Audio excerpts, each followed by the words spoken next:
Hello, नमस्कार, स्वागत आप सभी का फिर से एक नए वीडियो में। दोस्तों, आज हम बात करने वाले हैं साइंस के एक बहुत ही महत्वपूर्ण टॉपिक के बारे में, जिसका नाम है कोशिका। इसमें हमने एनसीईआरटी और आरबीएसई के महत्वपूर्ण क्वेश्चंस को लिया है। तो चलिए डिस्कस करते हैं पहले क्वेश्चन से। पहला क्वेश्चन है हमारे पास, तारक काय किस कोशिका में पाया जाता है? पादप कोशिका, जंतु कोशिका, दोनों में या किसी में भी नहीं? तो इस क्वेश्चन को करने से पहले हम पादप कोशिका और जंतु कोशिका में अंतर को समझते हैं। तो पादप कोशिका और जंतु कोशिका में मूलतः क्या अंतर होता है वो हमें समझना भी है और एक तरीके से याद भी रखना है। तो पादप कोशिका होती है, उसमें कोशिका भित्ति पाई जाती है जो कि सेलुलोज की बनती है। और वहीं जंतु कोशिका की यदि हम बात करते हैं तो इसमें कोशिका भित्ति नहीं पाई जाती है। तो देखिए हम इसे किस प्रकार से याद रखें। कोशिका भित्ति में से हमें भित्ति को पकड़ना है और भित्ति पर यदि हम सोचते हैं तो हमें याद आता है भीत। और भीत का मतलब सामान्यतः हम निकालते हैं दीवार, जो कि हमने बड़े बुजुर्गों से सुना भी होगा। भीत का मतलब दीवार होता है। तो कोशिका भित्ति का मतलब हम समझेंगे दीवार, और दीवार एक सॉलिड यानी कि कठोर होती है। वहीं हम पादप कोशिका में पेड़ पौधों की यदि हम बात करते हैं तो वो भी एक तरीके से कठोर होती हैं। तो इस प्रकार से हम रिलेट करके याद कर सकते हैं कि कोशिका भित्ति जो है पादप कोशिका में पाई जाती है। तो पादप कोशिका में हम पेड़ पौधे लेंगे और जंतु कोशिका में सभी जंतु आते हैं, और वहीं साथ में मनुष्य भी जो है जंतु कोशिका में आता है। तो जंतु कोशिका को समझने के लिए हम सामान्यतः मानव का उदाहरण लेंगे और पादप कोशिका को समझने के लिए पेड़ पौधों का उदाहरण लेंगे। तो नेक्स्ट है हमारे पास कोशिका झिल्ली, जो है दोनों में उपस्थित होती है, पादप कोशिका और जंतु कोशिका में। कोशिका झिल्ली की यदि हम बात करते हैं तो ये लिपिड और प्रोटीन की बनी होती है। नेक्स्ट है पादप कोशिका का जो आकार है वो बड़ा होता है और जंतु कोशिका का आकार छोटा होता है। तो फिर से वही बात, हम किस प्रकार इसे याद रखें। तो पादप कोशिका में हम पेड़ और जंतु कोशिका में मानव की यदि हम तुलना करते हैं तो पेड़ हमें आकार में बड़ा दिखाई देता है। तो इस प्रकार से रिलेट करके हम याद कर सकते हैं कि पादप कोशिका का आकार जो है बड़ा होता है और जंतु कोशिका का आकार छोटा होता है। तारक काय पादप कोशिका में अनुपस्थित होता है, यानी कि प्रेजेंट नहीं होता है, और तारक काय जंतु कोशिका में उपस्थित होता है। तो किस प्रकार से याद करें कि जंतु कोशिका में जो है तारक काय उपस्थित होता है? तो इसके लिए तारक काय में हम निकालते हैं तार को, और तार सामान्यतः हम समझते हैं जो तार हमारे सामान्यतः लाइट में यूज होते हैं, उस तार से हम ले सकते हैं। तो तार से सामान्यतः जो कार्य होता है मनुष्य का होता है, यानी कि मनुष्य उसे अपने काम में यूज लेता है, न कि पादप काम में लेते हैं। तो इस प्रकार से हम रिलेट करके इसे याद रख सकते हैं कि तारक काय जो है जंतु कोशिका में पाया जाता है। नेक्स्ट है गोल्जी काय कम विकसित होते हैं पादप कोशिका में, और जिन्हें डिक्टियोसोम कहते हैं, और जंतु कोशिका में विकसित होने के कारण ये गोल्जी काय कहलाते हैं। इसके बाद में नेक्स्ट है रिक्तिका पादप कोशिका में उपस्थित होती है, जो कि आकार में बड़ी होती है, और वहीं जंतु कोशिका में ये अनुपस्थित होती है, और यदि होती है तो इसका आकार जो है छोटा होता है। फिर से हम याद कर सकते हैं कि पेड़ पौधों का जो आकार है बड़ा होता है, तो रिक्तिका पादप कोशिका में बड़ी होगी और जंतु कोशिका में ये छोटी होगी या फिर अनुपस्थित होगी। नेक्स्ट है संचित भोज्य पदार्थ, जो पादप कोशिका में है स्टार्च या मंड के रूप में होता है। वहीं जंतु कोशिका की यदि हम बात करते हैं तो इसमें संचित जो भोज्य पदार्थ है ग्लाइकोजन के रूप में होता है। फिर से हमें इसे याद करना है लंबे समय तक। तो कैसे याद करें? तो हमें ग्लाइकोजन को पकड़ना है, और ग्लाइकोजन में हमें केवल जन को याद रखना है, और जन से हमें निकालना है जंतु, यानी कि जहाँ भी ग्लाइकोजन आएगा वहाँ से हम जन से जंतु निकालेंगे, यानी कि ग्लाइकोजन जो है जंतु कोशिका के लिए होगा। तो जंतु कोशिका में जो भोजन इकट्ठा होता है यानी कि संचित होता है वो ग्लाइकोजन के रूप में होता है, और पादप कोशिका में स्टार्च या मंड के रूप में होता है। इस प्रकार से हम इसे याद रख सकते हैं।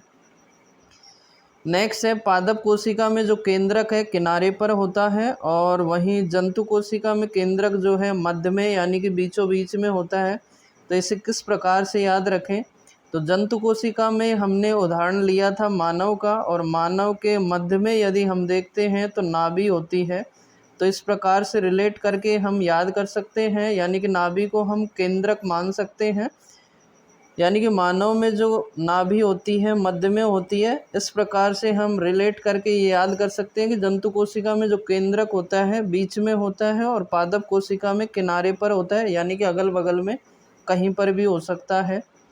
तो नेक्स्ट क्वेश्चन है हमारे पास, कोशिका द्रव्य और केंद्रक दोनों मिलकर बनाते हैं, मतलब क्या बनाते हैं? कोशिका द्रव, जीव द्रव, कोशिका झिल्ली या कोशिका भित्ति।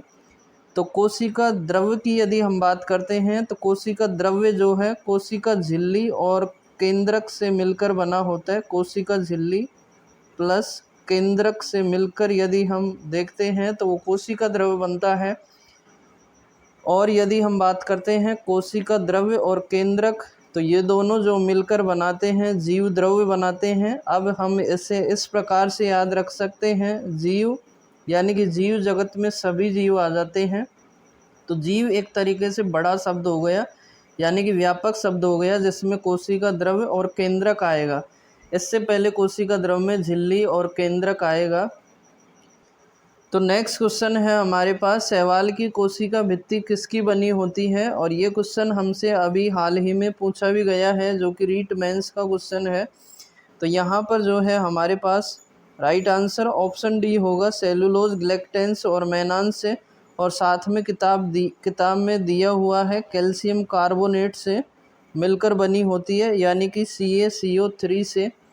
वहीं यदि हम बात करते हैं जीवाणु की कोशिका भित्ति की, तो ये पेप्टाइड और ग्लाइकेन की बनी होती है। और कवक की कोशिका भित्ति की यदि हम बात करते हैं तो वो जो है काइटिन की बनी होती है। नेक्स्ट है हमारे पास, निम्न में से एक कोशिक जीव नहीं है, कवक, अमीबा, क्लेमिडोमोनास या बैक्टीरिया। तो बात करें हम अमीबा, क्लेमाइडोमोनास और बैक्टीरिया की, तो ये जो है एक कोशिक जीव है। वहीं कवक की यदि हम बात करते हैं तो ये बहुकोशिक जीव है। यानी कि बहुकोशिक जीव के यदि हम उदाहरण देखते हैं, कवक, पादप और जंतु आते हैं, ये बहुकोशिक जीव के उदाहरण हैं। तो यहाँ पर जो है हमारा राइट आंसर ऑप्शन ए रहेगा, कवक, जो कि एक कोशिक जीव नहीं है। नेक्स्ट है, जल के अणु की गति जब वर्णात्मक पारगम्य झिल्ली के द्वारा हो तो उसे क्या कहते हैं? देखिए ऑप्शन है हमारे पास, विसरण, परासरण, अल्प परासरण और अति परासरण।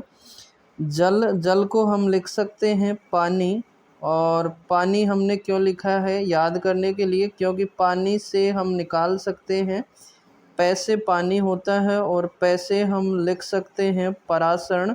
तो जब जल के अणुओं की गति वर्णात्मक पारगम्य झिल्ली के द्वारा होती है तो उसे परासरण कहते हैं। वहीं यदि हम विसरण की बात करते हैं तो विसरण में गैस के अणुओं की गति जब वर्णात्मक पारगम्य झिल्ली के द्वारा होती है तो उसे हम विसरण कहते हैं। तो विसरण में गैसों का आदान प्रदान होता है, और परासरण में पानी यानी कि जल का होता है। नेक्स्ट है, क्रोमोसोम बने होते हैं DNA, प्रोटीन, RNA या A व B दोनों। तो क्रोमोसोम जो हैं DNA और प्रोटीन दोनों के बने होते हैं। तो राइट आंसर ऑप्शन डी रहेगा। और इसे हम इस प्रकार से याद रख सकते हैं कि क्रोमोसोम जो है DP के बने होते हैं, शॉर्ट में D फॉर DNA और P फॉर प्रोटीन याद रख सकते हैं। यानी कि क्रोमोसोम DP के बने होते हैं, DNA और प्रोटीन के। नेक्स्ट है, कशेरुकी जंतुओं की यकृत कोशिकाओं में निम्न में से कौन विष और दवा के निरावशीकरण करने में महत्वपूर्ण भूमिका निभाती है।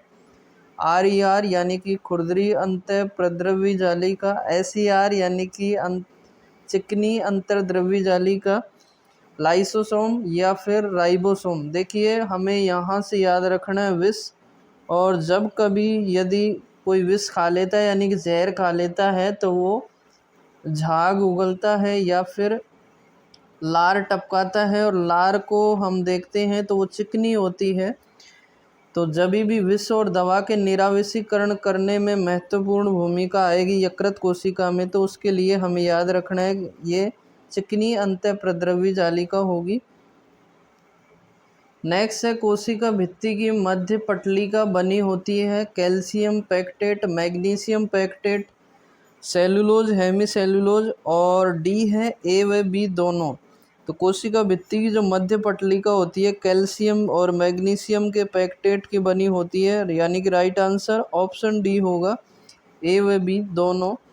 कोशिका भित्ति की यदि हम बात करते हैं तो इसके ऊपर 3 लेयर होती हैं, जिसमें सबसे बाहर की जो परत होती है वो मध्य पटलिका होती है, जो कि कैल्शियम और मैग्नीशियम के पैक्टेट की बनी होती है।